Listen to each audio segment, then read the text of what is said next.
We will not take this for granted, and we say thank you for your support.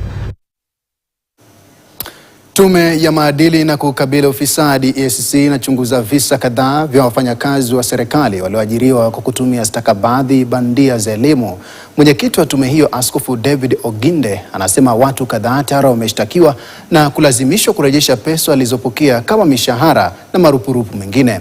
Akizungumza jijini Eldoret, Askofu Oginde aliongeza kwamba ufisadi umekita mizizi nchini na tume hiyo inakabiliwa na changamoto kukabiliana na hali hiyo.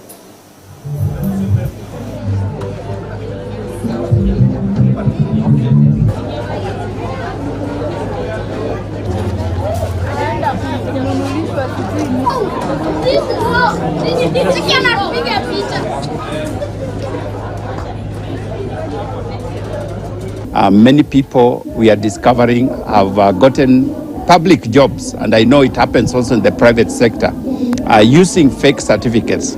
So we have been investigating many of these, and as you may have heard, several of them have been taken to court, and we have recovered the monies that they were paid during the time that they served under those certificates.